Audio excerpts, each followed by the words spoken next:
So we have arrived at part 7 of our series, who this time will not only be a continuation of part 6, but the actual culmination of all of the parts before it as well.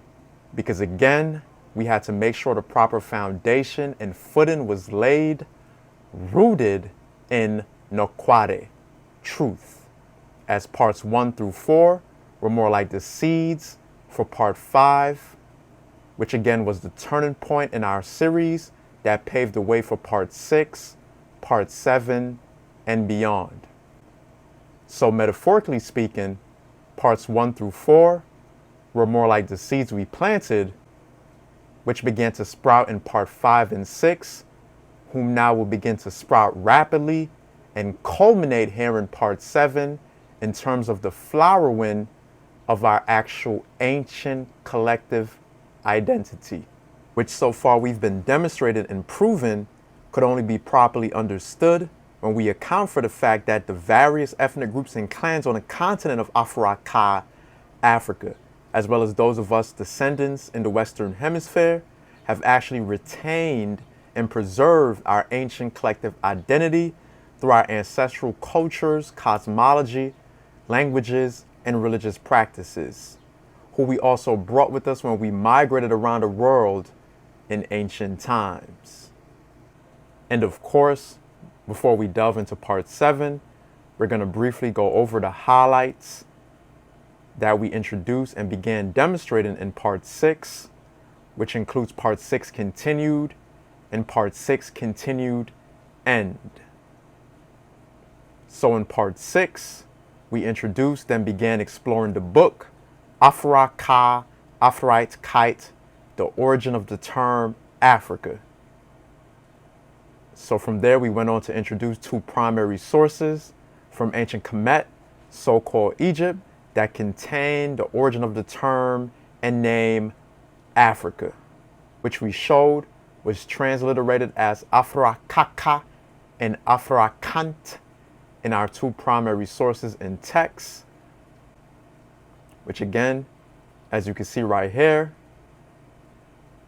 transliterated from the Runu Per Imheru, so-called Egyptian Book of the Dead, and the Shat Im Tuat, the Book of the Underworld / Spirit World, which, by the way, was only 2 of more primary sources that contain the origin of the term Africa. We're going to be showcasing and demonstrating, breaking all the way down here in part 7.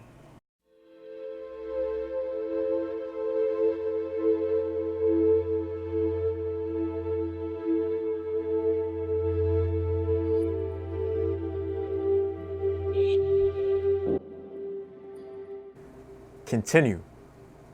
So closing out our highlights in part 6, we also demonstrated the Akan, Yoruba, and Congo Bantu peoples' ethnolinguistic and cosmological affinities to the origin of the term, name, Africa. Meanwhile, gradually deconstructing the Afurakan origins of the Israelite myth, especially the fictional Southern Kingdom of Judah narrative, all of which we prove conclusively derives from corrupted fragments of our ancient Nile Valley cosmology of the firstborn, the first people, the only divinely created, who emerged from the first landmass of earth, which is the divine Khan of Afura, Afurat, via the Khan, Kant, Kanit, Kanat land, the land of the beginning.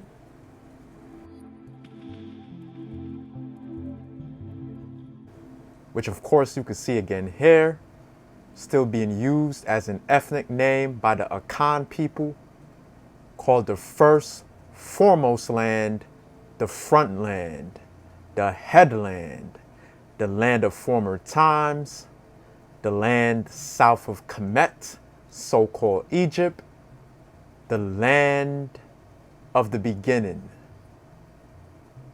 So this is what we last left off dealing with in part 6, the first people and the first established landmass of Earth.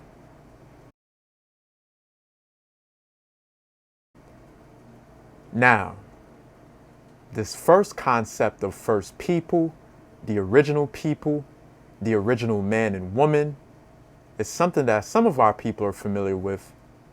You often hear it in African-centered circles and conversations, but also sometimes among our people, just generally speaking. But what does it really mean? Has anyone ever thought about the cosmological importance and spiritual implications being the first people really even have on our people?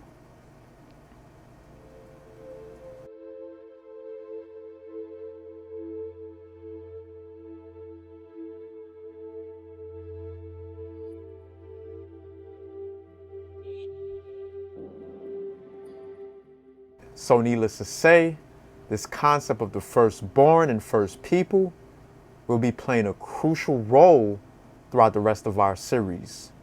Because of course, as we also demonstrated in part 6, it has practically everything to do with their fictional Israelite narrative. It's behind the basis and foundation of the Israelite myth.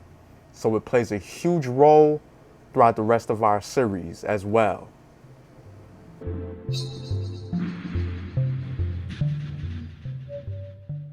So again, in part 6, the 3 main ethnic groups we began ethnolinguistically demonstrating to be intimately and directly connected to our ancient Nile Valley cosmology and civilization was the Congo-Bantu people of modern-day Congo, the Akan people of modern-day Ghana and Cote d'Ivoire, Ivory Coast, who also resides in smaller amounts in the modern-day countries of Burkina Faso, Togo, and Benin, and also the Yoruba people of southwestern Nigeria, who also resides in smaller amounts in the neighboring country of Benin as well. So since we left off mainly focusing on the Akan and Yoruba people, we also want to get in their oral traditions to see if we could find any correlations with regard to what they say about their origin, where they came from, where they originated, and what do they consider themselves. So we're going to first get into the Akan and Yoruba people's oral traditions in the following videos, and then get right back to our presentation so we can move forward throughout the rest of our series.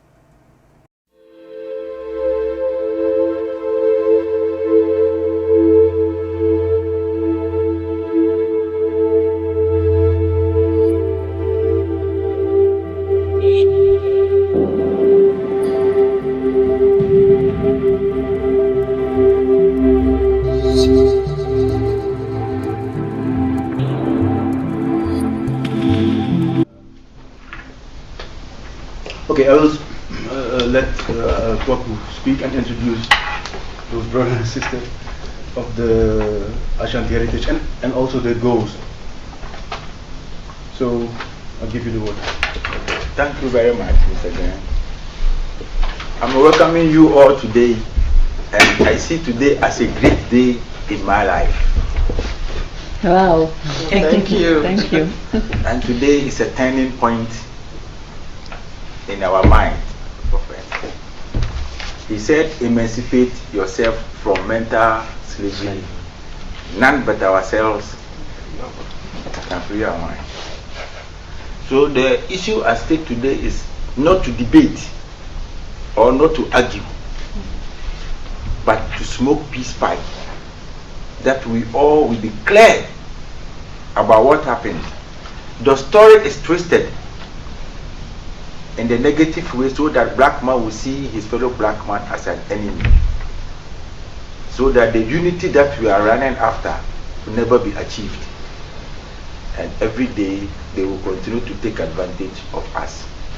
But at the end of this meeting, I expect each and everyone to develop his own power to go out and speak to the people about the freedom that was given to us by nature. The first 3 things that I want to talk about slavery is the white people came with 3 tricks.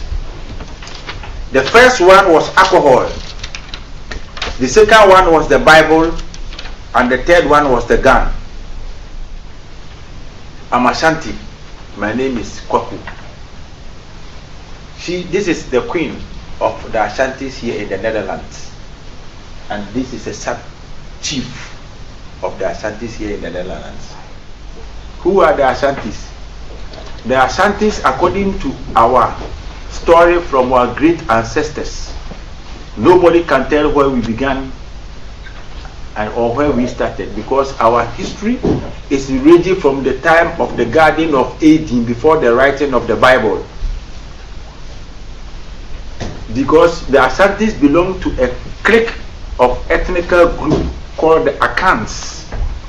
And the meaning of Akan means first. So we consider ourselves to be among the Akan people, which we are. And within the Akan people, we have 7 names, which I'm going to give out. One is Oyoko. I don't know if I should. Yeah, that is a clan. If I should write it. Yes. One is Oyoko. 2, Adriana. 3, Asuna. 4, Britu. 5, Akona. 6, Asentili.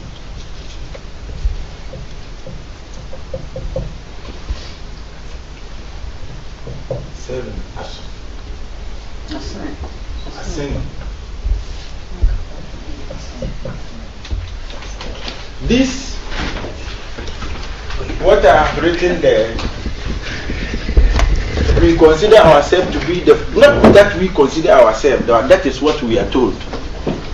And among the clans that I have stated, all of them, some of the Ashantis are in these clans. It can be the first one, the second one, the third one, but we all believe that we are the first people on earth. But the Ashantis are all in these clans that I've stated over there. So in short, we the Ashantis, this is our origin. This is the way I can relate how we came. The Yoruba people of Africa. Our guest this evening is Dr. Brimy A.U. Olagere, Chairman, Supreme Council, United States African Development Consortium. Welcome, Dr. Olagere. Thank you. I'm pleased to be here. He is a world traveler. He has traveled to over 167 countries and over 10,496 cities. He was sent by the first Prime Minister of Nigeria, Abubakar Tafawa Balewa, to Ghana to discuss his idea of a bank.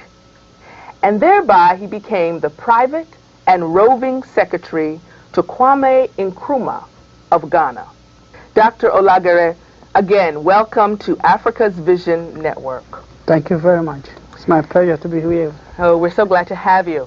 And we're excited about our topic today, the Yoruba's contribution to the world. I began my education by interacting with the natives and the elderly people, telling me more life stories about the past and how they were in what they were. And I was listening attentively, especially to the farmers who were relaying the past history, the oral history that were passed on to them by their parents, because at that time nothing were written down as such. And they were also very enlightening and inspiring indeed, because they knew the history, the past and present of their conditions as they were passed on from their parents to them. I became aware of one story that really woke me up, and that story was the relationship between the Edo people and the Yorubas. Especially that interest that aroused my speculation and desire was the history and the story about Obadiah.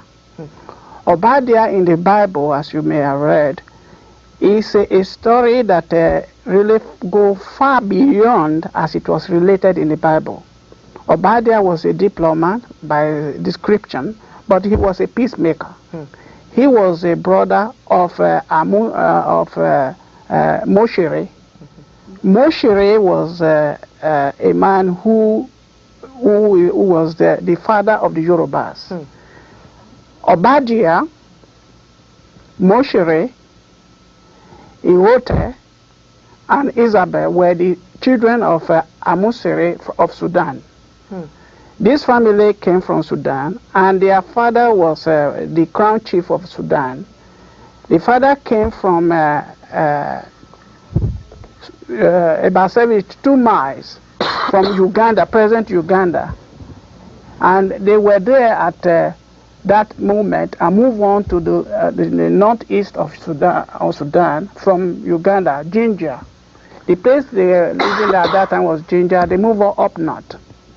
Amusere started to raise his family. He had these 4 children, and he was very proud of them. Isabella was the mother of the Hausa Fulani people in Nigeria. Amusere also had Obadiah. Obadiah is the father of the Edo group. Then Moshere is the father of the Yorubas. They have a son who was called Iwote. Iwote was the one who was engineer and was very inventive, was a scientist. He was the one who designed the first 4 pyramids that were built in Sudan, in Nubia, Sudan, and moved on to the present Egypt. And from there, they developed the technology and advanced on it to build the current pyramids you have in Egypt. So we came to Egypt with the pyramids and all those things. Yeah, but I'm trying to lay a foundation as to how the Yoruba contributed to the civilization and the invention of language and mathematics. But because of the knowledge of these people, they move on to different directions. There was a harsh weather. The harsh weather that splitted them up was as a result of a drought, which lasted for almost 5 years. Now the Yoruba people migrated from Sudan and on down to where you have Maiduguri today, northern east of Nigeria. And they crossed over from Lake Chad and followed the Benue River to the present Ilori at Kwara State in Nigeria. And from them, they move on down to Oyo, and Oyo to Ogbomoso, Ogbomoso to Ile-Ife. And they settled in the borderline.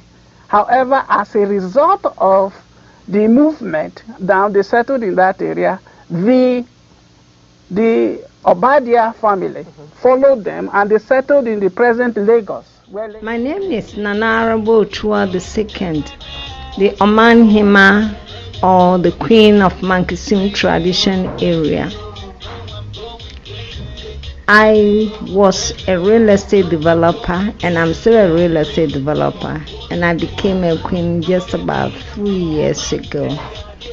I am from Mankisim, and Mankisim is the original place of all the Fantis.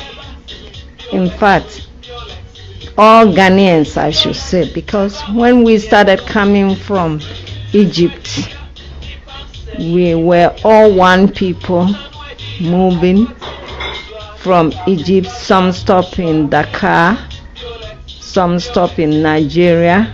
We go to Timbuktu, Mali, and then our great grandfathers moved on. You know, they were looking for water, so anywhere they found water, they stopped there to settle. So these people, some settle in Nigeria, some settle in Mali, and so forth, and they came to Ghana. Ghana was called the Empire of Ghana, and then they go to Techima. When they go to Techima, they lived there for some time. They decided to move ahead, and they had 3 leaders with them. They had Obuma Nkrumah, Odepejan, and Osun. They were the leaders with them. Some of them remained there and then some also started moving ahead. When I remember the name of the village, I will tell.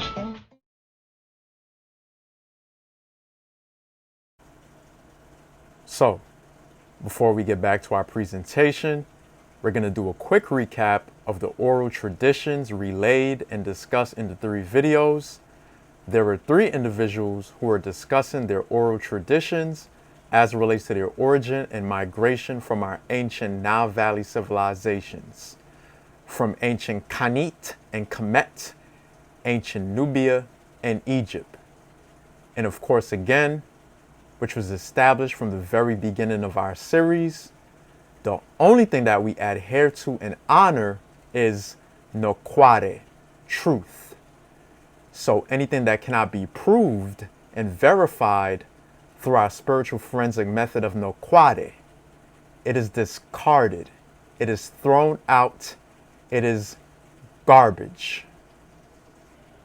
So, in video number 1, the Akan Ashanti man introduced the meaning of the ethnic name Akan as it was passed down to them through the story of their great Akan ancestress. So the great Akan ancestress story spoken of in the video is actually the same great ancestress we discussed in part 6 of our series that was said in the Akan cosmology to descend from the sky heaven on a golden chain after the beginning of the world, after the beginning of creation. So this is the actual same great ancient Akan ancestress he's speaking of in the video. So in the video, according to him, the Akan people originated in the quote-unquote Garden of Eden before the writing of the Bible. So of course, this whole notion and concept of a Garden of Eden, as we also demonstrated in our last segment of part 6, is actually a corruption of the cosmology of the same ancient Kanit people from the ancient Kan land. So as you can see, you're actually hearing it directly from the continental Akan people themselves, that they originated before the writing of the Bible, meaning their existence actually predates the fictional biblical narrative, which we conclusively demonstrated and proved in part 6, that the Akan people, as well as all Afurakan African people, originated in East Afuraka, Africa, in the ancient Kan land, which is the land south of Kamit, so-called Egypt, the land of the beginning. So like we showed and proved in the last segment of part 6, our people have absolutely nothing to do with the fictional Garden of Eden story in the Bible, which we proved conclusively was actually used to demonize our people, where they tried to associate us with the fictional character Cain, so-called Cain, in the Bible. So make sure you see the last video of part 6, called Part 6 Continued End, where we broke this all the way down. So you're actually hearing from the Akan people themselves that their origin predates the Bible, and they're also talking about a garden, which we demonstrated in the last segment of part 6 conclusively, that's in ancient East Afuraka, which they now call the Sudan, Uganda, Ethiopia, Kenya, East Congo, etc.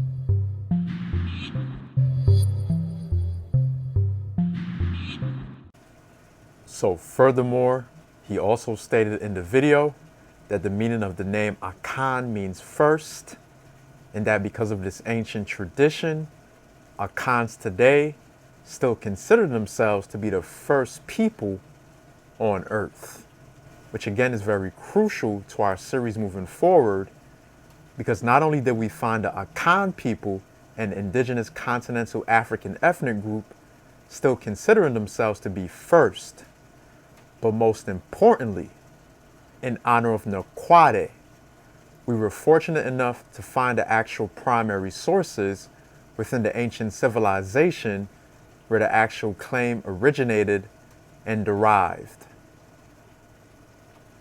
Which again, as you can see here, not only directly tied and connected to our ancient Nile Valley civilizations, but also retained and preserved with the same exact meanings and significance in the Akan people's oral tradition, language, and name.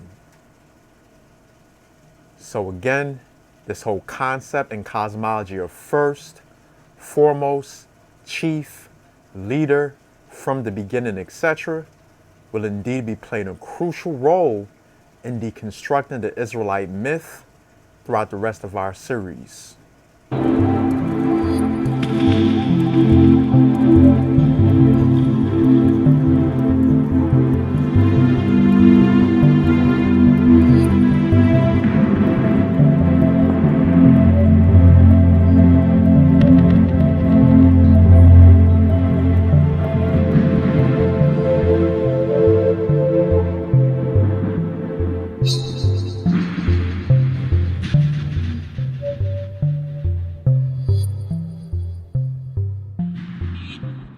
And last but definitely not least, to wrap up our first video recap, he also stated in the video that all Akans belong to 7 ancient founding matrilineal ancestral clans whom to this day still determines political succession, kingship.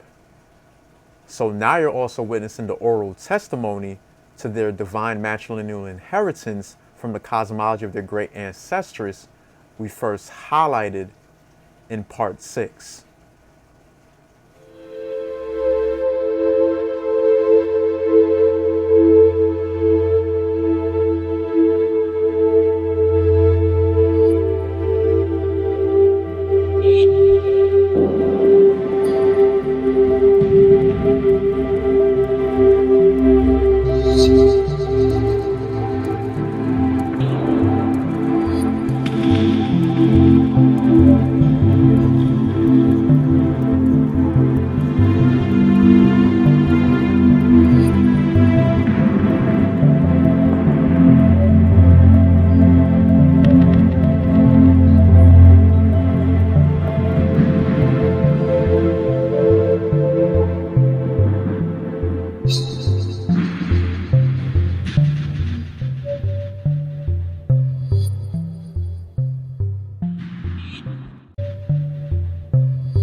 Now, in video number 2, the Yoruba man, Dr. Olagere, relay oral tradition about the Yoruba and Edo origin as a result of consulting with knowledgeable elders among his people.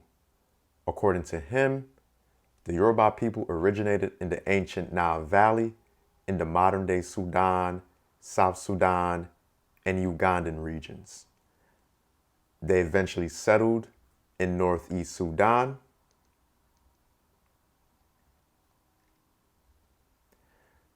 Now, the key here is, in the region where he said the Yoruba people originated, further supports where our ancient Nile Valley ancestors said their land of origin actually was.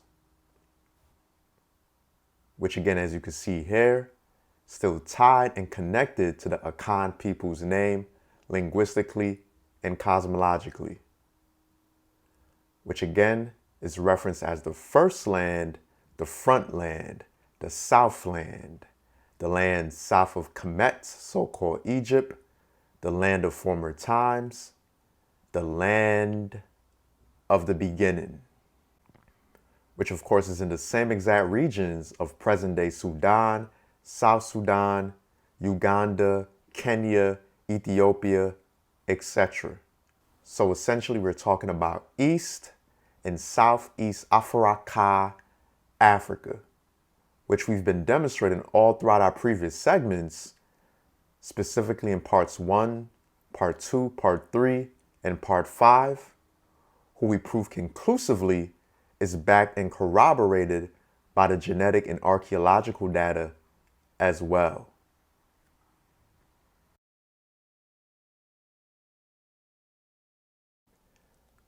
So furthermore, in the video number 2, the Yoruba man, Dr. Olagere, said that some of the ancient Yoruba and Edo families migrated into ancient Kamit, and that their main reason for migration, separation, was due to a drought.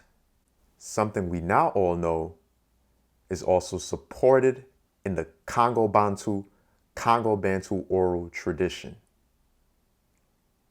Which again, as you can see and read here, they also said that their main reason for leaving the ancient Kan lands, which they vocalized and pronounced in their language as Kainga, was due to a drought, who we demonstrated conclusively in the last of our 3 videos to part 6.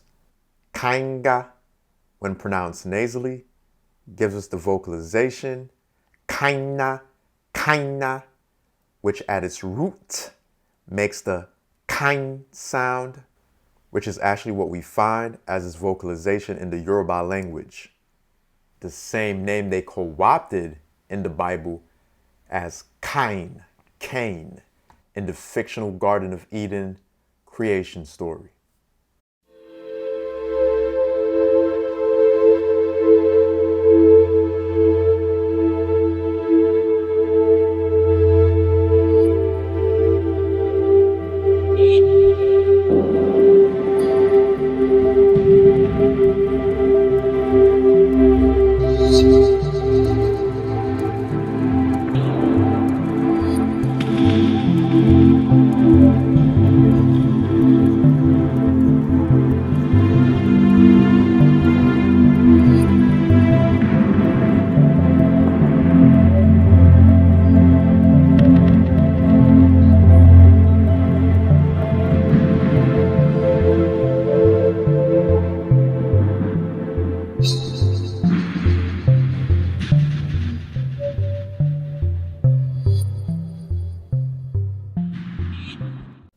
So with that said, what you're looking at now is the actual vocalization of the name Cain in the Yoruba and Runyankore language, with the Runyankore also being a Bantu group located in modern-day Uganda. In fact, remember, as shown in our last segment of part 6, the name Kainga is actually still the name of a district in the central region of modern-day Uganda. which is what you're looking at right now. As you can see, Kayanga, spelled with the U, is actually still a name used in present-day Uganda, which again is also a country of predominantly Bantu people.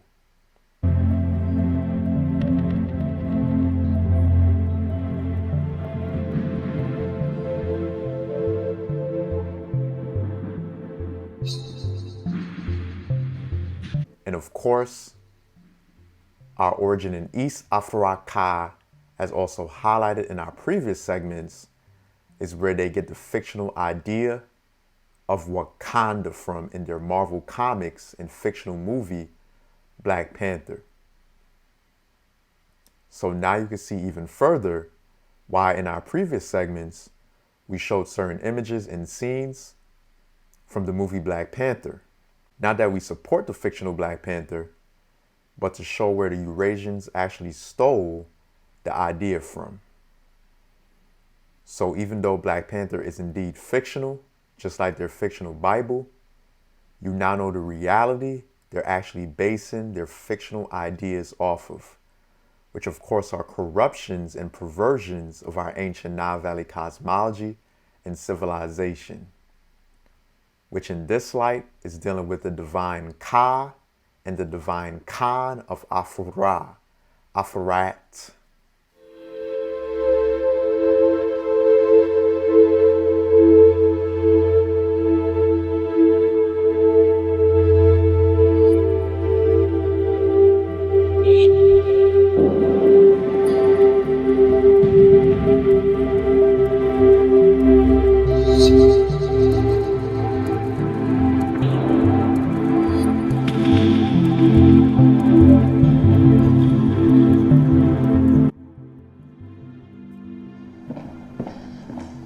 How can I help you? I was just checking out these artifacts.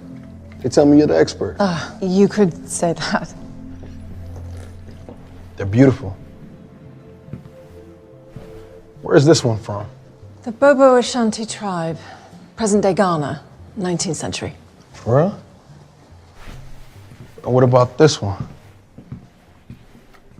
That one's from the Edo people of Benin, 16th century.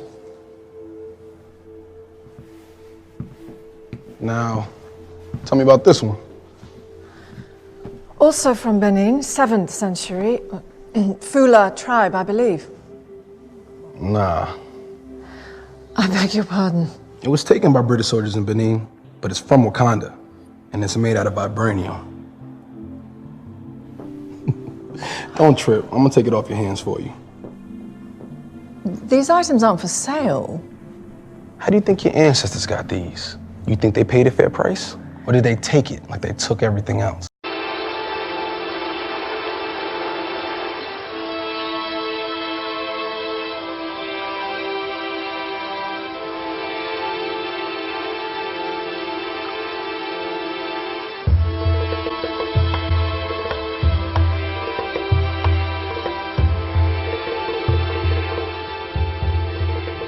So we travel into Black Africa to learn the story of the Nile Valley, a story generally told from Egypt. Today we're going to tell the story from a place that thrived before Egypt, alongside Egypt, and after Egypt. The lands to the south of Egypt, generally called Nubia, had 5 important golden ages. This civilization was older than First Dynasty Egypt by about 200 years. They also domesticated animals here first and before Egypt, so pastoralism was very important. Depending on how far back, if you say 9,000 years ago, then you can say yes, it was probably more developed than Egypt. But starting from the 4th millennium BC, the center really is in Egypt and develops from there. The ancient Egyptians themselves said that they came from the south of Kamit, ancient Egypt, which is further up, higher up the Nile Valley, closer to the source. And they identified the mountains of the moon, which are in modern-day Uganda, as their place of origin. most historians now accept, even the European Eurocentric ones, that it is the movement of the peoples from the south to the north that gave birth to Kamit. However, what they fail to recognize that is not just the movement of these one set of Africans traveling from the south to the north, but also movements of other Africans coming from the west to the east. They met and collected together in what is now Kamit. That's why that civilization was so powerful, because it was a multicultural expression of the African experience. It was several sets of different Africans coming together in one place and creating a civilization. Indeed. So now we're going to add additional linguistic analysis to the video clip regarding all the different ethnic groups of Afurakan people coming together in the state of ancient Kamit. Ancient Egypt was a multilingual nation, meaning they spoke multiple languages, just like we see on the African continent today. Ancient Egyptian writing were therefore not in one tribal language. So here he's saying that the language of ancient Kamit, so-called Egypt, was not in one tribal language, which of course we also prove conclusively in part 6 through the historical comparative linguistic method, where we demonstrated that our people are still speaking the language of ancient Kamit to this very day, showing that the proper vocalizations still exist in the Akan, Yoruba, and other Afurakan ethnic groups' languages. So for example, the same is true of today in the modern country of Nigeria, who has multitudes of ethnic groups and clans living within its borders that speaks different languages. However, the lingua franca, meaning Nigeria's national or official language, even though it's a colonial language, is actually English. So although English is indeed a colonial language, it's what the country of Nigeria and other English-speaking African nations actually use as their official language today. So the same was true of ancient Kamit, so-called Egypt. The huge difference was because our people were sovereign, the first, the foremost, hence the founders of ancient Nile Valley civilization, and Kamit in particular, the national language or lingua franca was originally comprised of all of the different Afurakan African languages. The deciphering formula that Champollion left behind does not fit all of the languages of all of the papyri Egyptologists and archaeologists have recovered from ancient Egypt. What is worse, most of these scholars don't even know that they're dealing with different Afurakan languages. And of course, even back then, during the initial decipherment stages of the language of Kamit, and especially now, they knew they were dealing with and are dealing with different African languages, but because they are our absolute enemies, spirits of disorder, they will continue to publicly ignore and omit this reality and truth.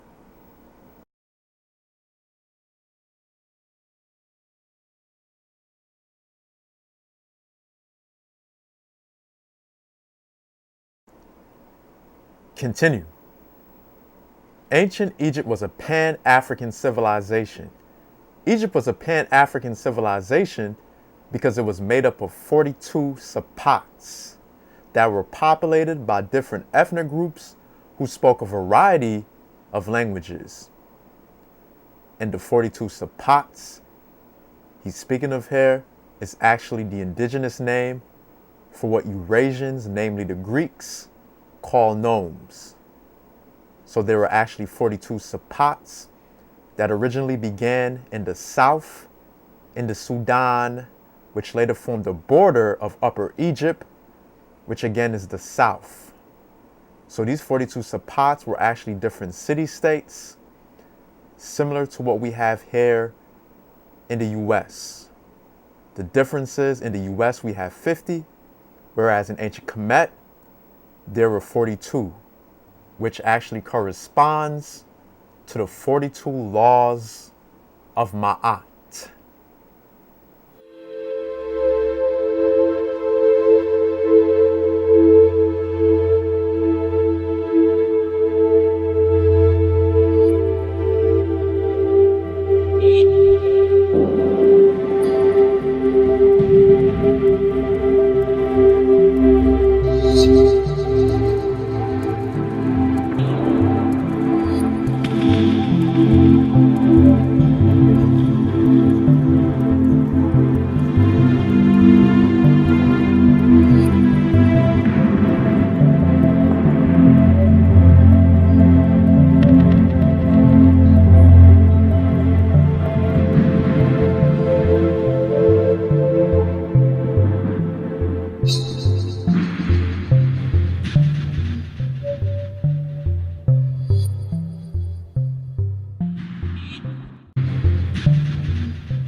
So again, these 42 Sapats, so-called nomes, were populated by a number of different ethnic groups, Afurakan ethnic groups.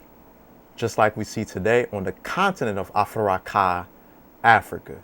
You have a number of ethnic groups living within their countries, speaking a number of different languages. And if you want to learn more about the said Niger-Congo and Nilo-Saharan language families, see part 3 of our series where we extensively elucidated and documented them alongside their corresponding haplogroups.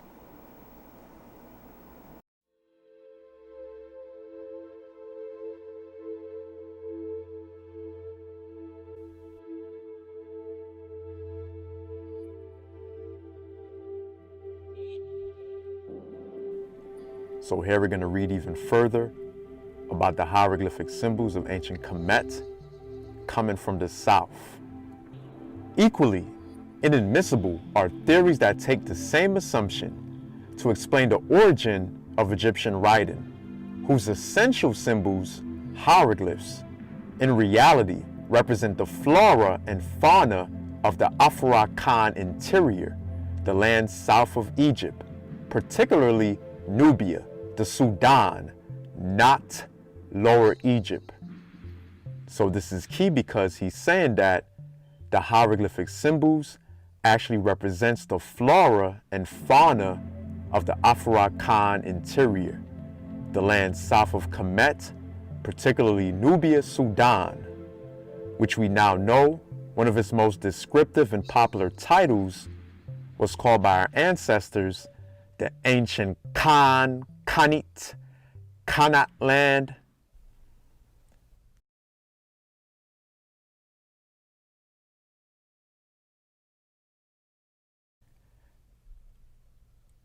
A history of Ethiopia, Nubia, and Abyssinia.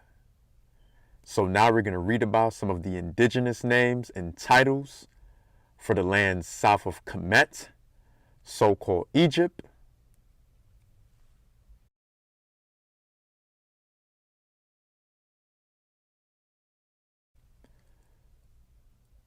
the Egyptians of the Old Kingdom called Nubia Kent, K-H-N-T without the vowels, Kant, Kanit, a name which means borderland, frontier on the south.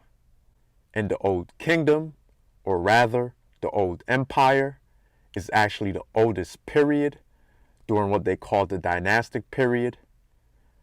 So the ancient Kant, Kanit, which could also be vocalized as Kanat, is actually the oldest attestation of any reference to the land south of Kamit.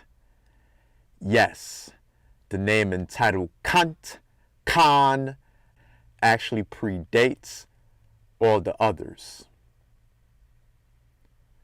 So the Egyptians of the Old Kingdom called Nubia Kant, Kanit, a name which means borderland, frontier on the south, which is important because the frontier on the south, referencing the front land, the first land, actually made up the first nome of ancient Kemet, which again began in the south, called Upper Egypt, which in ancient times also included the northern part of the Sudan.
So with that said, the Egyptians of the Old Kingdom called Nubia Kent, K-H-N-T without the vowels, Kant, Kanit, a name which means borderland, frontier on the south.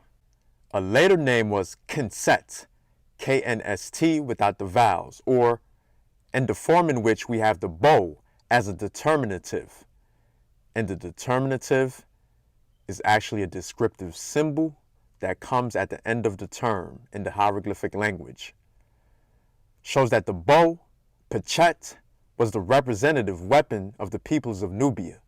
Later still, Nubia was called Sti, or Tasti, Taseti. The land of the Nubians were Stu, Sachu, i.e. bowmen.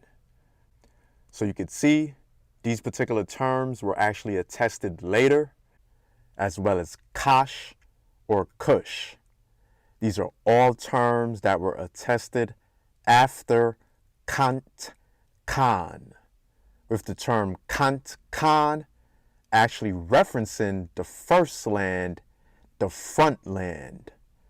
So now you know why white Egyptology and their Negro agents don't like to talk about the Kant Khan land, which you know now also made up the first nome of ancient Kamit. So this is why you only hear them using terms like Taseti or Kash, Kush, and all the other terms as opposed to the foundational term and designation Khan, Kant, which is the only one that truly exposes that the so-called ancient Egyptians were actually indigenous Nile Valley Afurakan Black African people, which not only references that we came from the South, but also was the founders, the indigenous founders of the colony and state of ancient Kamit. So of course, the term is rooted in our ancient Nile Valley cosmology, which we're going to be demonstrating and elucidating later on in this particular segment.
So, now we're going to finish up our recap of video number 2.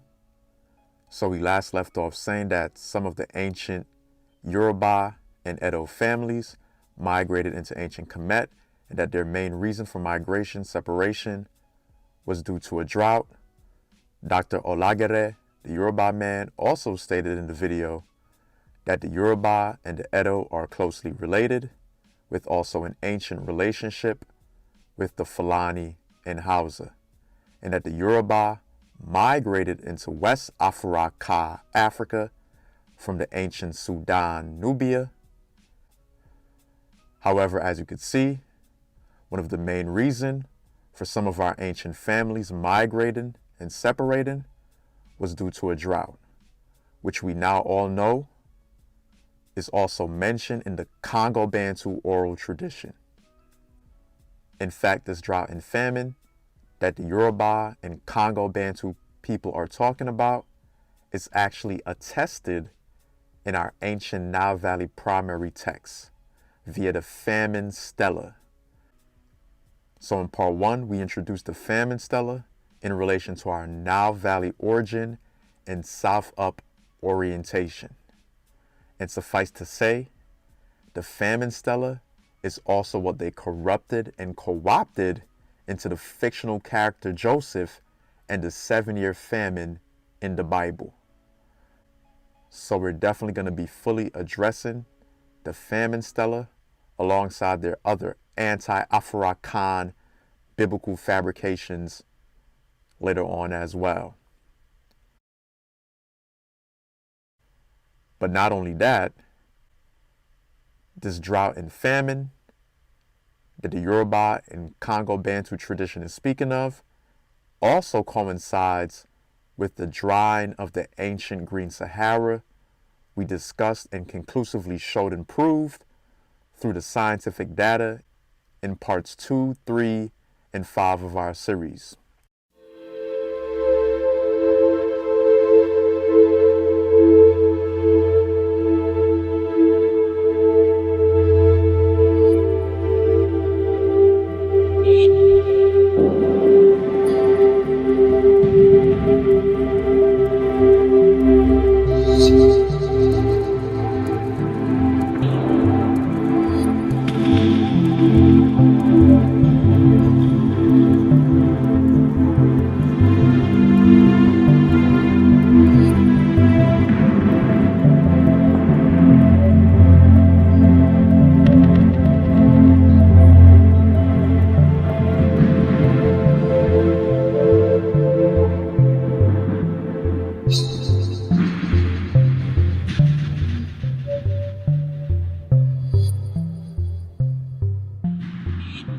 So as you could see, this drought and famine is indeed one of the main reasons some of our ancient Nile Valley ancestors migrated and separated. Some of them migrated into West Asia and established ancient Canaan, what they now call Canaan, Syria, Palestine, and Israel, which you can see again here, another primary source documented in the Mermpatah Stela or Stele. However, what's key here is that the root word in the ancient name Kanana is also Khan, which you can see here in the ancient Medutu, the hieroglyphs, was also originally spelled by our ancestors with the K. And by the way, ancient Kanana was also already a state and colony of ancient Kamit since the so-called pre-dynastic period, which was actually during the time period when the Sahara was still very green and lush. Nevertheless, some of our ancient ancestors migrated even further east and established what our Eurasian enemies today call ancient Sumer and Mesopotamia, which a lot of people don't know. Land was originally called Kaingi or Kangi, written in the Sumerian cuneiform, which is another primary text. However, again, the key here is that the root word is also Khan in Kaingi or Kangi. Yes, the ancient divine name entitled Khan, Kanga, Kainga, branched off all the way into West Asia when some of our people migrated beyond the continent in ancient times. So of course, many of us could already see all of these ancient civilizations, even in the so-called Near East, were nothing but branches of the same ancient Nile Valley Afurakan African families who spoke the same proto-language, worshiped the same deities, divine forces in nature, who simply took our ancient religion, cosmology, and culture with us when we migrated around the world in ancient times, reestablishing our ancient Nile Valley civilizations all over West Asia, the Mediterranean, and parts of Southern Europe. Some of us even going as far as India.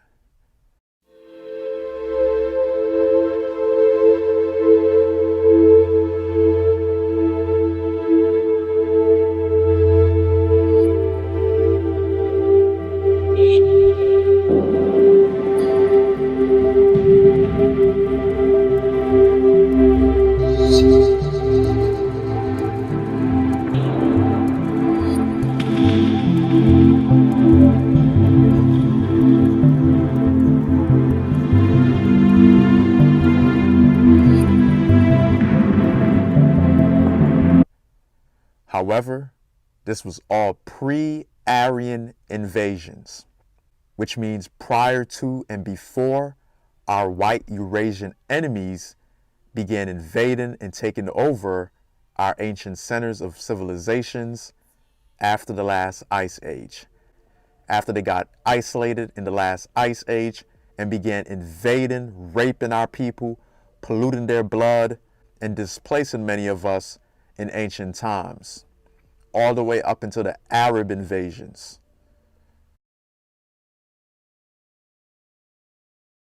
And with that being said, it was these very same wars and invasions for thousands of years that led our Eurasian enemies to eventually manufacture their fake Abrahamic religions.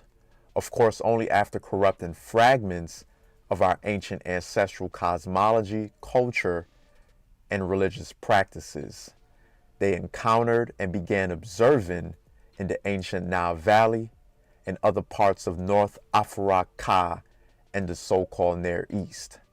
But as spirits of disorder, they never intended to embrace nor support what our people originally practiced and upheld. Instead, they decided to fix their Abrahamic religions and their pseudo-New Age esoteric counterparts in a way that make it seem like what our people originally practiced and divinely upheld was evil, backwards, and demonic, when in Nokwade, truth, they were the ones primitive, backwards, and savage after they were isolated during the last ice age for thousands and thousands of years because of their wicked spirit and nature, hence, quote-unquote, demonic.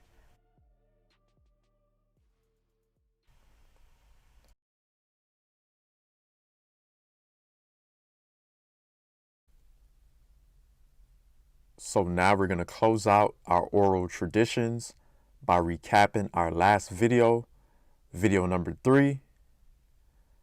So in the last video, video number 3, the Akan Fante Ohema, Queen Mother, speaks on Akan migration from ancient Kamit. According to her, they were all one people, but as they migrated from ancient Kamit, some settled around the modern country of Nigeria, which in ancient times would have also included the regions of Niger and Chad, because remember, the Nigeria-Chad region was also mentioned in the Yoruba oral tradition and migration pattern. The only difference was the Yoruba was said to specifically migrate from the ancient Sudan, not Egypt. However, according to him, after settling the northeastern Sudan, a certain part of the ancient Yoruba and Edo family also settled ancient Kamit. So the Akan Fante Ohema, Queen Mother, also said that as they migrated from ancient Kamit, they were looking for water. Remember, number 1, the Nile River, which by the way is the longest river in the world, was the original sustainer of life and civilization. In fact, it hardly ever rained in ancient Kamit. So as a result, our ancestors of ancient Kamit in particular depended on the annual flooding of the Nile for their crops to grow, to feed themselves and sustain themselves, and so forth. So when our people were migrating away from ancient Kamit in the Sudan regions, we were looking for the nearest riverine system or body of water. Why? Again, because it's water systems that are used to sustain us, build, and maintain civilization. Now, with that being said, the nearest water system at that time, as our people were migrating through the ancient Sahara and Sahel, was the Niger River. And this is exactly why some ancient Akan families continue to migrate west, all the way into the regions of modern-day Mali, and also some parts of modern-day Mauritania, which was then known as the ancient Ghana Empire However, in ancient times, this civilization was also called Akar, which is actually a corruption of the name Akan, because the Akan people said that they migrated from ancient Kanat after Muslim invasions. So the Akan people's occupation in that region wasn't during the time of the Islamicization and hence new Islamic social order that ran through the ancient West Sahel and Sahara. It was before. Although some of them also got caught up in it, those families also later still began to migrate further south into their current locations.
So we also have a note on the bottom that this specific Akan Fanti migration pattern from ancient Egypt to West Afuraka is also supported by the Ajuana clan, and the Ajuana clan is also one of the 7 ancient Akan clans, which is one of the more documented oral tradition among the Akan people.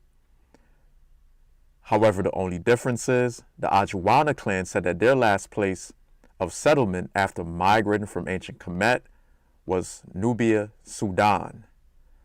Furthermore, the Ajuana clan's oral tradition states they migrated west from ancient Nubia, Sudan after invasions, and then they formed trading routes in the West Sahel-Sahara, which later gave rise to the ancient empire of Kana, which was later corrupted in Arab writings as Akkar, and now today known as ancient Ghana.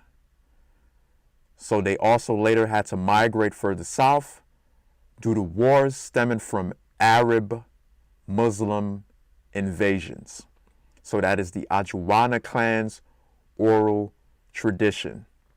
Again, one of the more known oral tradition among the Akan people. So this oral tradition is readily accessible. So as you can see, all of these oral traditions among the Yoruba, the Congo Bantus, the Akan, etc., etc., etc., all coincide and support each other. We could also throw the Igbo people in here as well. The Igbo people, another prominent ethnic group of Nigeria, who actually has a similar migration pattern and oral tradition as the Yoruba and the Edo. So these people also will be playing a role in our series going forward.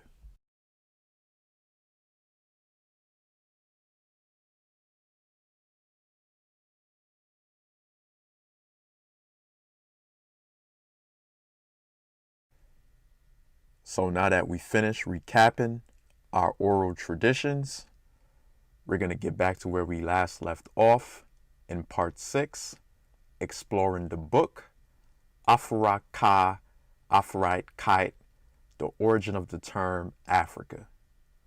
So again, in the latter portion of part 6, we introduced, again, only 2 of the primary sources that contain the origin of the term and name Africa, which again is what you're looking at right now from the Runum Per Emheru, the so-called Egyptian Book of the Dead, and the Shat Im Jwat, the Book of the Underworld, Spirit World.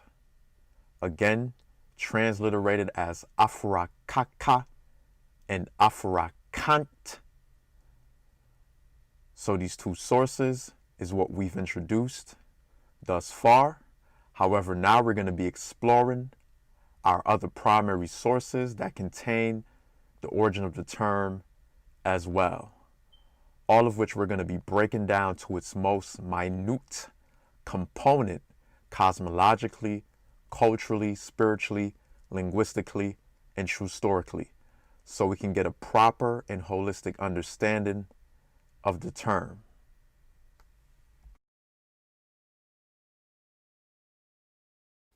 So again, here's your basic hieroglyphic alphabet, which we first introduced in part 6 to assist you in following along while we translate from our ancient hieroglyphic texts.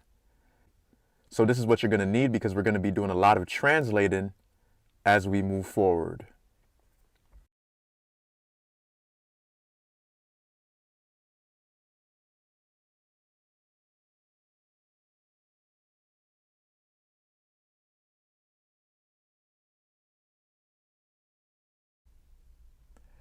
Now we're going to demonstrate and prove beyond a shadow of a doubt the irrefutable evidence that was left by our ancient Nile Valley ancestresses and ancestors.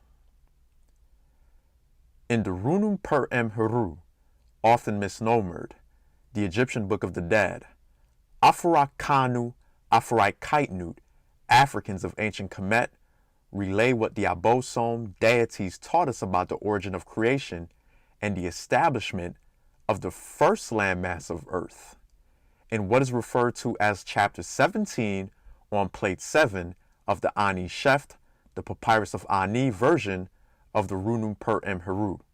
There's a description of how Ra, the creator of the world, rose up for the first time out of the primordial waters to raise and establish the first landmass of Earth.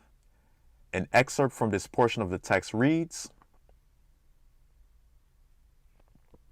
so we're going to read the excerpt from that portion of the text. I am Ra in his rising. In the beginning, ruled this has he. Who then is he? Question. It is Ra in the beginning, when he rose within, Henin Nesut, as king within existence. Not yet had come into being the pillars of Shu.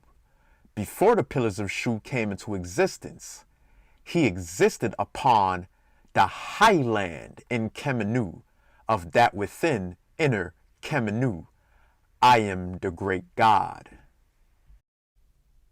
Now, what's key about this is to give proper context to this particular text, which again is called the Runum Per Em Heru, the Papyrus of Ani version of the Per Em Heru, is that this is an actual question and answer formula, which is actually a part of the format of the text. And the formula is found throughout the text, where the deity identifies himself as Ra, where he describes his rising through the Aten, the sun, in the beginning. Again, the Aten is the sun, so Ra describes his rising through the Aten, the sun, in the beginning. The text then states that when Ra rose up from the primordial waters for the first time, he rose as king sovereign. The text stipulates that this was before the pillars or supports of Shu came into existence. And Shu is another deity, another divine force in creation, nature. So the text stipulates that this was before the pillars of Shu came into existence, before Shu separated Geb from Nut, earth from sky. So this is what the text stipulates. It stipulates that this was before the pillars or supports of Shu came into existence, before Shu separated Geb from Nut, earth from sky.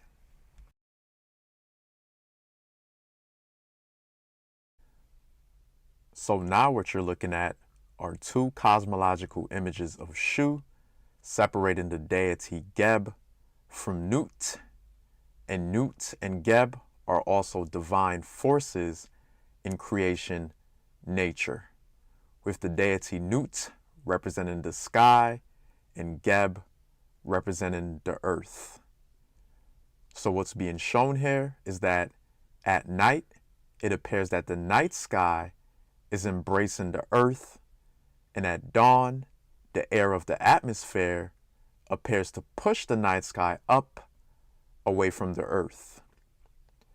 So again, Shu, operating as the deity, the divinity, the divine force in the air, separates Nut from Geb, sky from earth. Again, Nut represents sky and Geb represents earth. And it was Ra who rose as king, sovereign within existence through the Aten, the sun, who directed Shu to execute this act after the earth was established. So again, you could see our ancient ancestors, our people, were and is talking about cosmology in relation to how these divine forces operates and moves throughout creation, nature.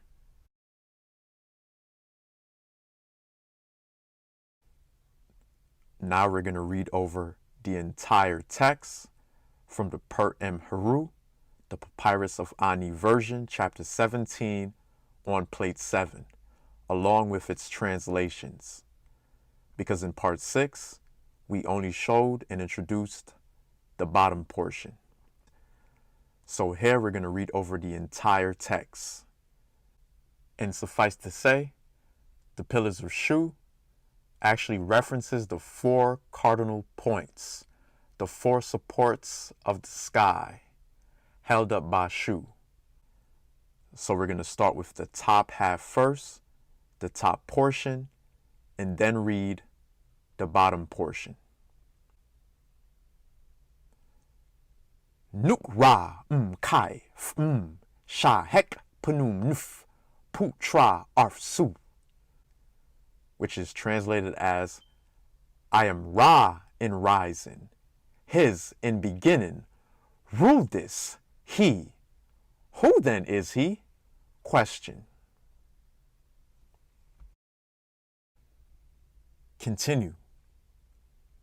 Ra pu shai kaif nesut hinin nesut unt an keper suth shu Afuraka ami kemenu nuk toro a, which translates, Ra, it is in beginning, rose he within, hinin nisut as king, sovereignty, within existence.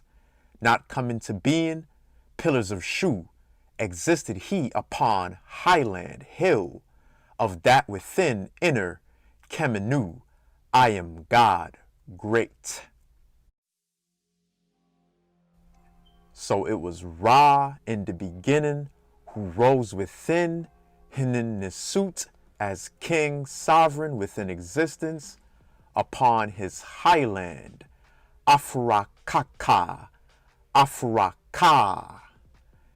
Indeed. So as you can see, the continent of Afuraka, what they now call Africa, was the first raised land, highland, that emerged from the ocean floor of the primordial waters of earth. The Ka of Afura, the Kayat of Afurat, the divine land of the Creator, Creatress. This was not North America, nor South America. This was not Europe. This was not Asia. And this was not Australia. This was Afuraka, where our sun rose for the first time in creation. Yes, this is our divine cosmology that was taught to us by our oldest ancestresses and ancestors, our parents, the Ntoro the divine forces in creation, nature, who use our Nile Valley ancestresses and ancestors, us, as vessels to carve this sacred knowledge and wisdom into stone called the Medu Ntoro, so-called hieroglyphs, which in our ancestral language means the divine sacred writings of the divinities, the deities, the divine forces in creation, which today they call gods and goddesses.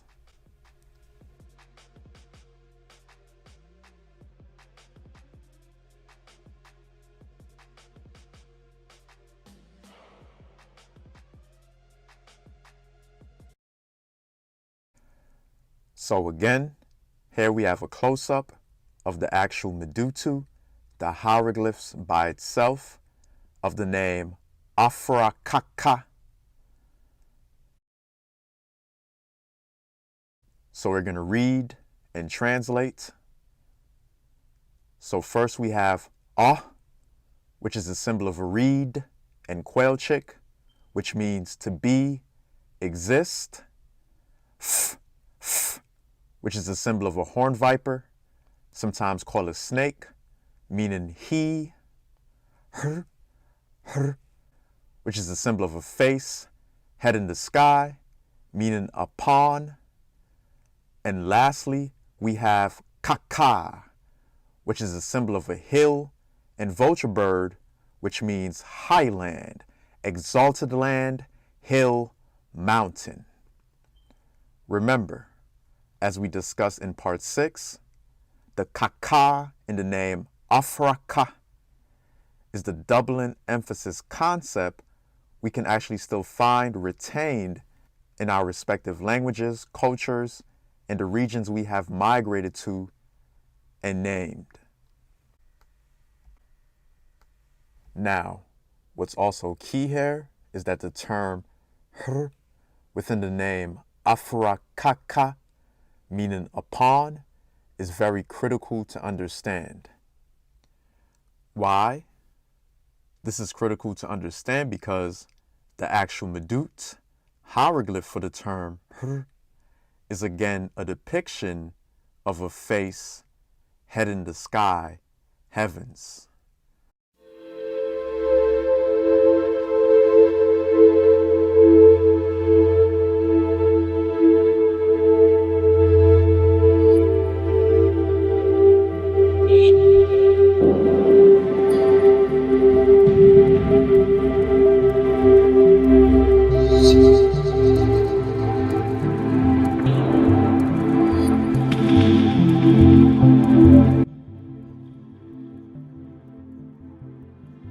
Because remember, which we first introduced in the latter portion of part 6, not only was it Ra in the beginning, who rose within the Aten, the sun as king sovereign, but it was the actual divinity, the divine spirit force, Heru, who inherited the divine kingship on earth.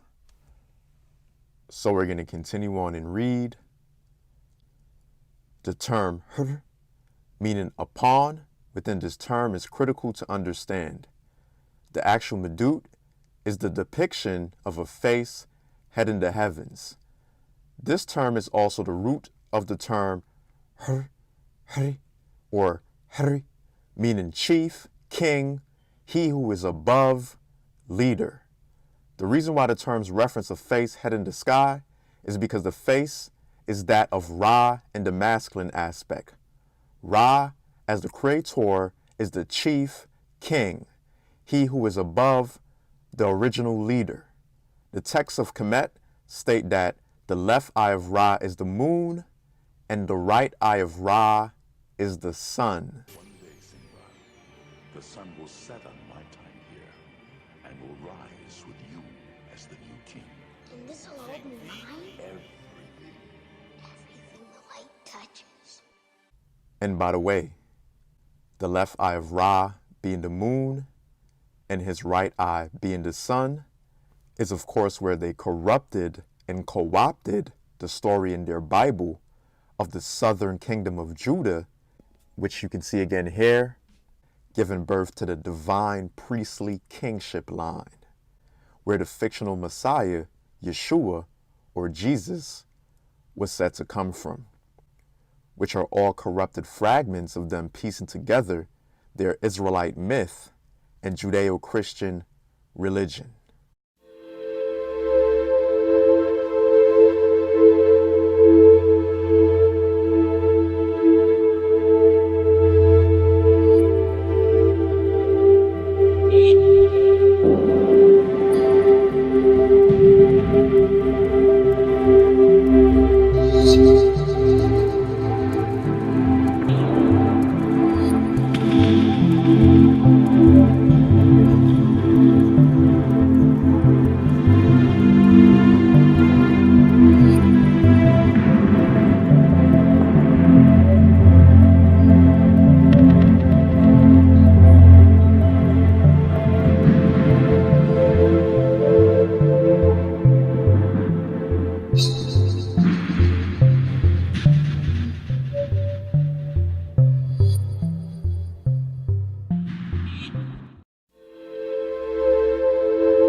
Continue.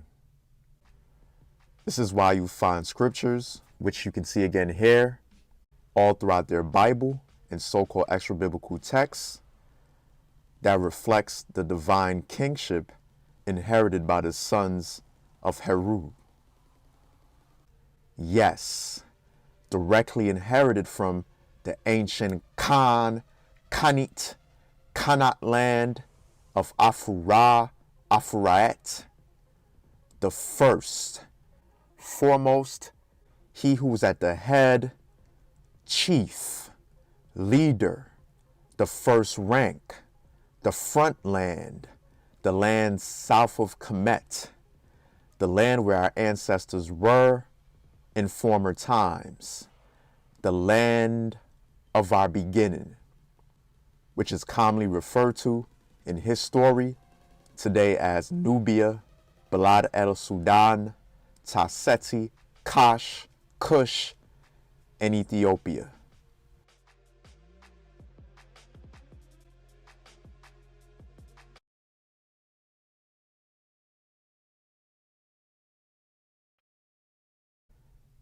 Continue.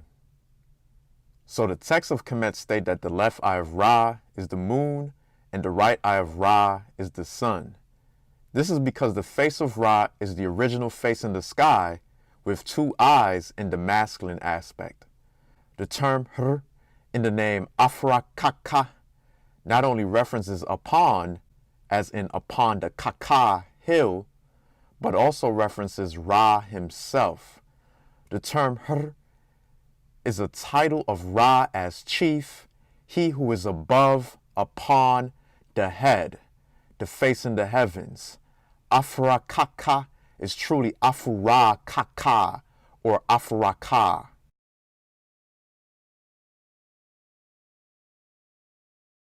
Continue. The text in the Pert Mhuru clearly establishes that it is Ra who is the original face in the heavens, he who's upon the primordial hill. The term Hr also is the term for Heru or Hr, the hawk. Ra is the original male, hawk-headed, Hr-headed, obosome deity of creation. Indeed, so you could see that our ancient divinely inspired hieroglyphic language truly encodes the Hr symbol or glyph, which is also a term for hawk, which not only represents Ra as the original chief and leader, but the actual original hawk-headed divinity of creation in the masculine aspect.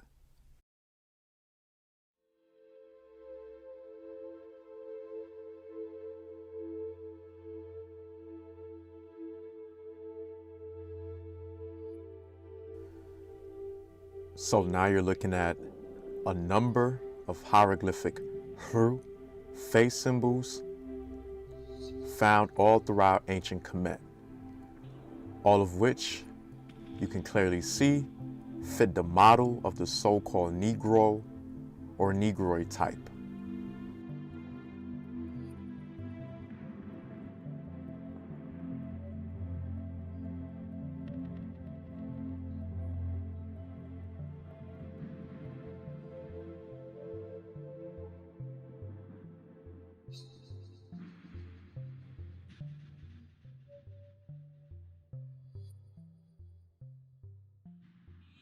Now, what's key here is that we're actually bearing witness to what our ancient Nile Valley ancestors depicted as the image of the creator Ra himself from the masculine standpoint.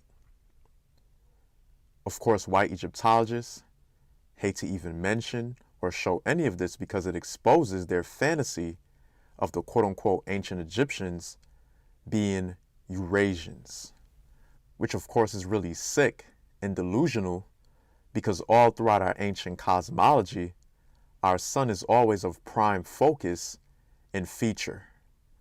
The very same sun, which of course we all know as Afurakan people, gives them skin cancer. What we should do is ask if the ancient so-called Egyptians were in fact Eurasians, then why are they knocking off the noses and whitewashing the murals?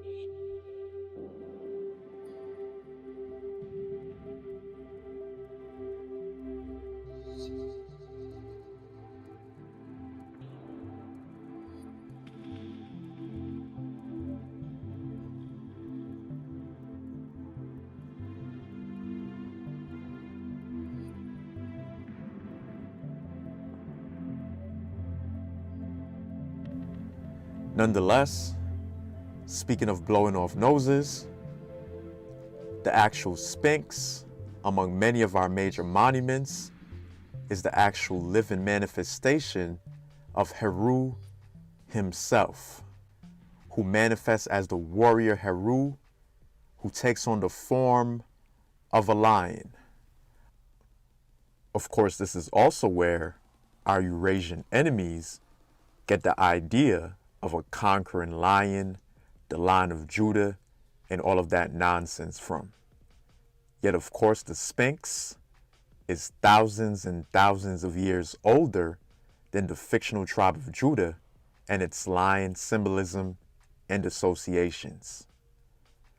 Nevertheless, to show another connection between Heru and Ra, we should know that the Sphinx is also sometimes referred to as Ra Harakati, which is when Ra as the Aten is moving from horizon to horizon, which is why you find a number of scholars linking his rising on the eastern horizon with the constellation of Leo. Needless to say, this is also why in Western astrology, which of course is another Greek dilution and perversion of our ancient Nile Valley cosmology, the symbol of the zodiac sign Leo is also the lion, whose ruling planet is said to be the sun.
So, continue.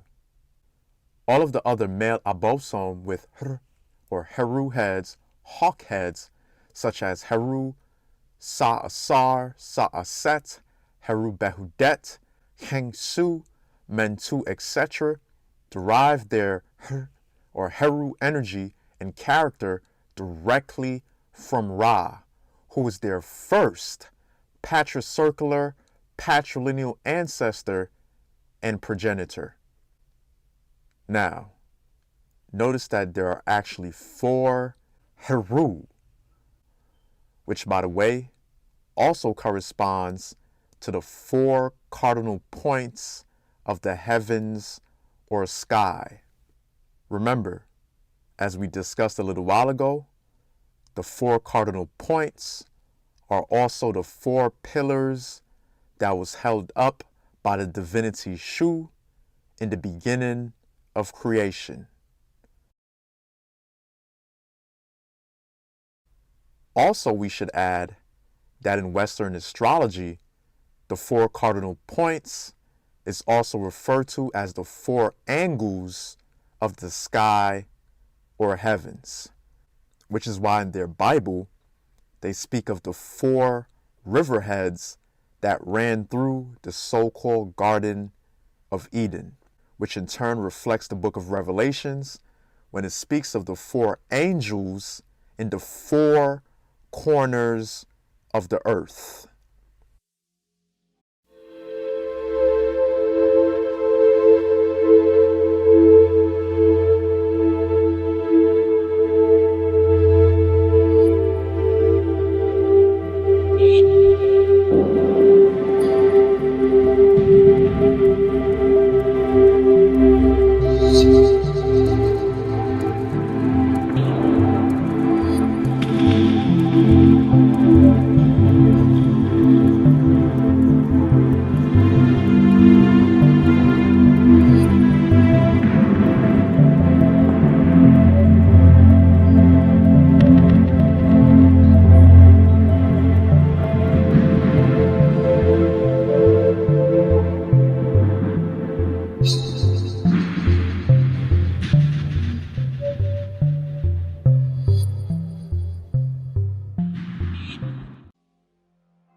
Nevertheless, what's important here, however, is that this is also where they corrupted the fictional narrative in their Bible as the 4 sons of Ham, which of course was manufactured to demonize and denigrate Afurakan, Black African people, which is another component we will be fully deconstructing later on as well, showing the primary sources they corrupted to manufacture what they call the so-called 4 sons of Ham.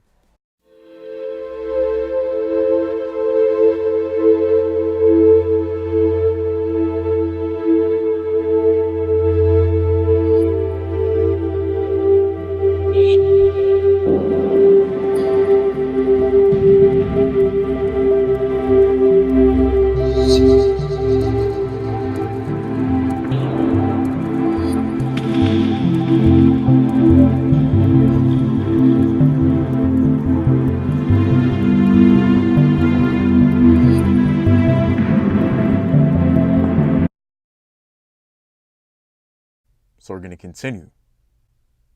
So again, it was Ra who was their first patrilineal ancestor and progenitor.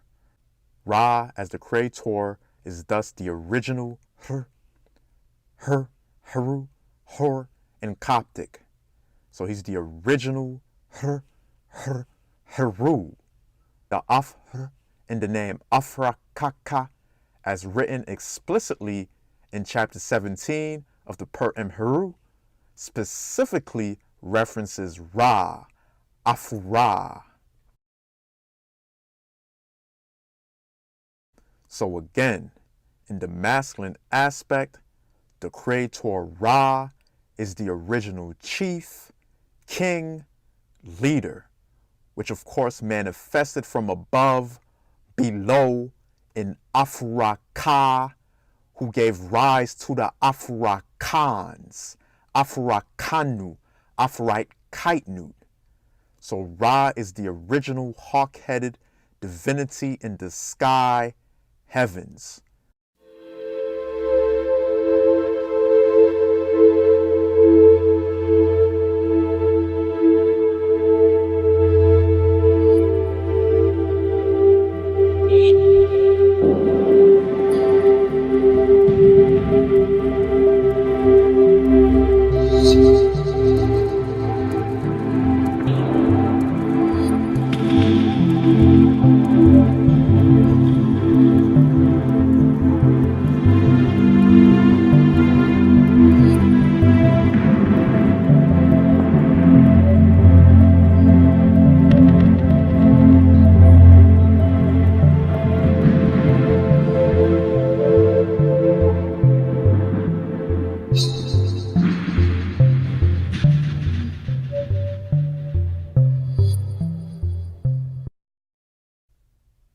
So we're going to continue. The term Afrakaka, as found spelled out and defined in the Heru, is illustrated in the Kingsu Mes Sheft above. This is the primordial mound from a bird's eye view. Ra-Rat, as Afurat, move within the solar disk, initially through under the mound, to ultimately rise above the mound hill within the solar disk to manifest the first sunrise in the true story of creation. The Aten sun rises between two mountains on the eastern horizon. By the way, these Afurakan mountains, who received the divine living spiritual energy of Ra-Rat at the beginning of creation, and still receives the divine living spiritual energy of Ra-Rat, is of course where they co-opted the idea in the Bible of the holy mountain of Zion, holy mountain in the so-called Garden of Eden, the holy mountain of Jerusalem, and all of that nonsense from.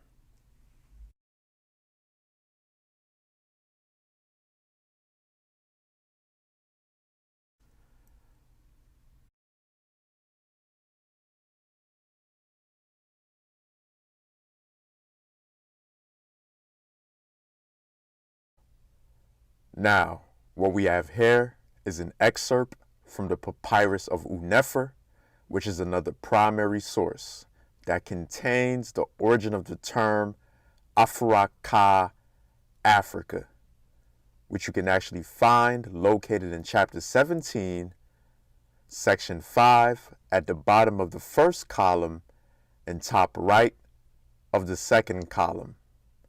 And by the way, the two columns containing the origin of the term is what you see here, isolated on our right.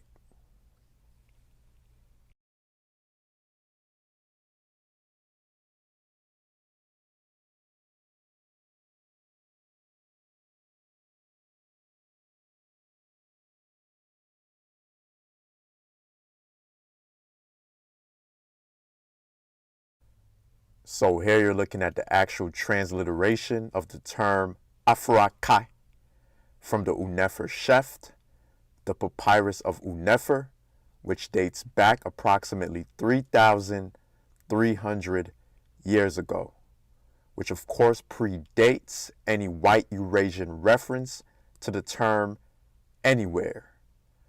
Nonetheless, to make the two columns containing the term easier to read, the Medutu, the hieroglyphs of the term, is actually placed from right to left. So you're witnessing the actual transliteration of the term Afuraka, which is rendered Afurakaka in the Papyrus of Ani. Yes, this is the same text found in the same chapter 17 in both versions of the Runu Per Emheru we've been discussing and demonstrating throughout this particular segment.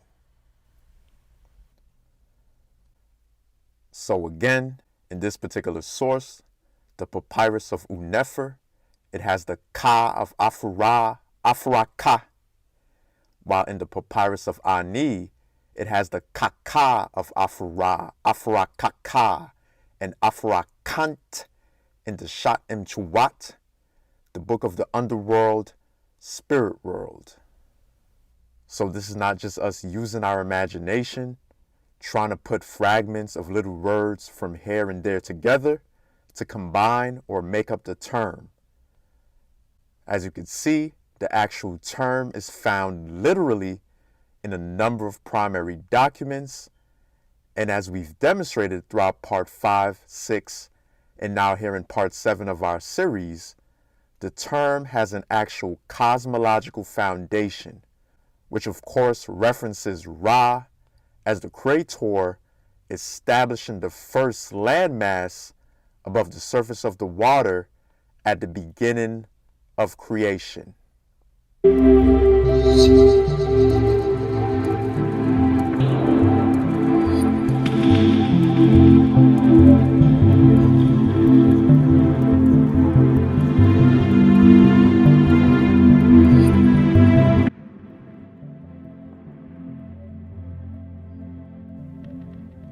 here's our last primary source, which is rendered and transliterated Afuraka from the Temple of Aset in Afuraka, which is another variation of the term dating back 2,400 years ago. So to learn more about this particular variation, definitely check out the book so you can get the actual cosmological underpinning and foundation of this particular variation as well.